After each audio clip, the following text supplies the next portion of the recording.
All right, back to it now as we get through this. My next guest in Washington as well this morning, Congressman Tim Walberg from Michigan, is with me. And Congressman, you had the picnic at the White House last night, you were just telling me. Not everybody was invited, apparently. I did hear that some people had their invitations rescinded for not supporting the president, whatever. But then you were out and you heard this. The report's the same as we did. Israel going in with a vicious attack on Iran's nuclear capabilities. As I mentioned before the break, I can't tell if it's a knockout punch, but it is devastating. At least three of their major military leaders dead today. Their capabilities greatly reduced. Look, it's not been a secret. You and I have talked about this many times. Iran cannot have a nuclear weapon. President Trump has said it. Benjamin Netanyahu clearly has said it, and they delivered just a hell of a punch. What do you make of it today? Well, whenever Israel does something, they do it with clear planning.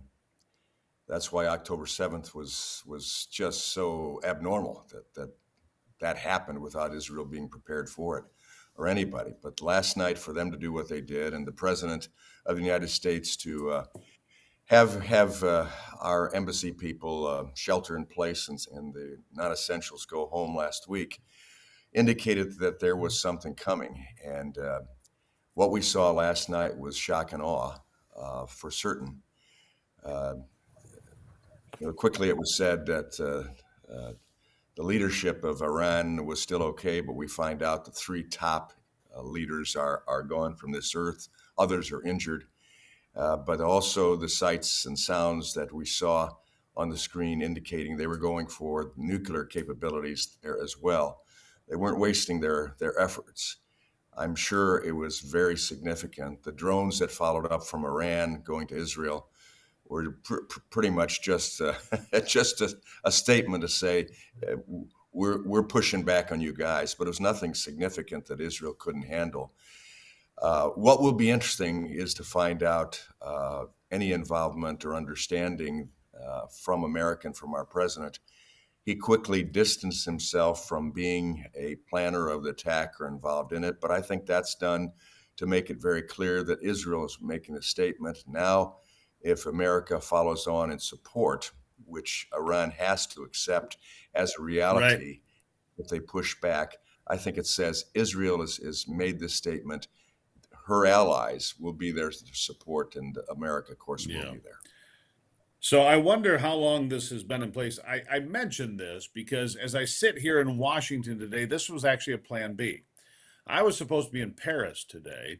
Supposed to fly into Paris yesterday, stay through the weekend because the Iranian government in exile meets in Paris once a year for their annual conference, if you will. I was invited. I was going there to cover it.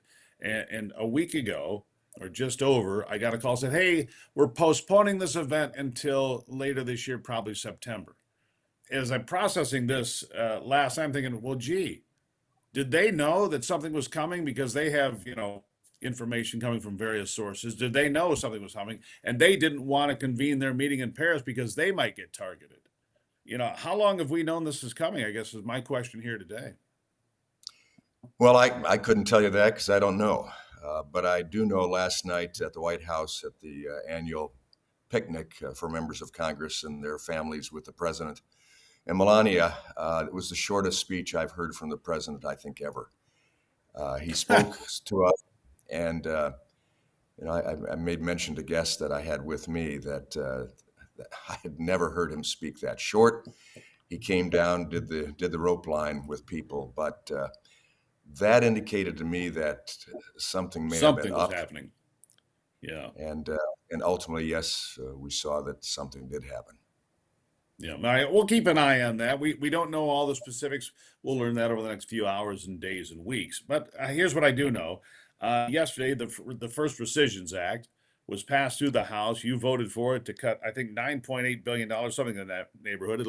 It'll cut $1 billion from the Corporation for Public Broadcast that funds NPR and PBS. Which, by the way, I don't get money from the government to run this program, and they only get about 10 or 15%. You would think that they're getting unplugged altogether. That's just simply not true. They're losing about 10 to 15% of their funding, and they need to compete in the real world like everybody else. And look, I like programs like Nova. I'm all for it. But here's what I'm concerned about. 4 Republicans voted no on this. There were 6 at first, and it got down to 4. But why would you vote against it? This is what they say is low hanging fruit. How could you vote against this? Well, you'd have to ask them, but I assume the reason is because of the constituencies they represent. These are members who are, for all intents and purposes, Republicans representing districts that Harris won. So they're in tenuous situations to do it. And Big Bird carries a lot of weight, I guess, with liberals. And liberals don't believe that Big Bird is strong enough that the commercials, like you all have to do, would carry the day for public broadcasting. I think most of us looked at it and said, yeah, there are some good programs there, but for the most part, it's a liberal slant at the very least, and in some cases, very progressive. You're not hearing conservative programming. And so why should the rest of us who support efforts that put at least fair and balanced broadcasting, why should we have to support with tax dollars Big Bird and others? So it was a tough vote for a few, but for most of us, it said, listen, we can weather the storm and explain that right now, when we're 3.7 trillion, $37 trillion in debt, it's time to look at what is essential for taxpayer support and what isn't. And when we're attempting to finally get the big, beautiful bill passed in the Senate, and they're getting weak-kneed, and hopefully the president will be talking some sense to them soon, we need to look at all areas so that this country rebounds economically and stands very secure. And that's our main concern. And I'm glad we passed it yesterday. It was close, of course, but we passed it.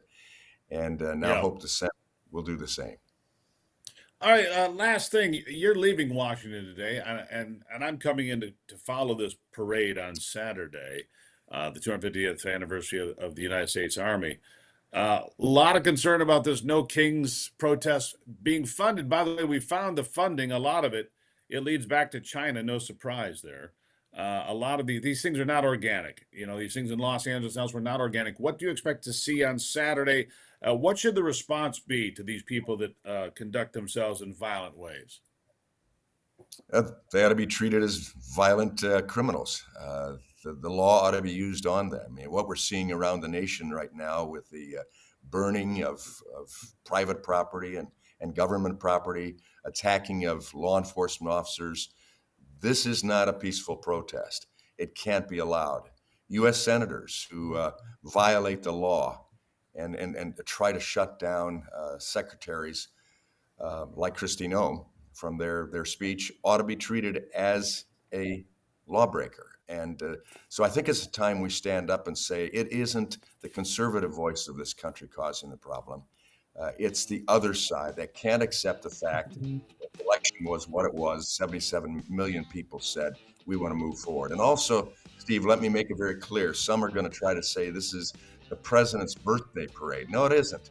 We are honoring the U.S. Army. That's 1 year That's right. older than the States of America and has served us well. That's what it's for. I had a first lieutenant in my office yesterday who came here to be involved. Just what it is. And that's what it's for. God bless Right. America.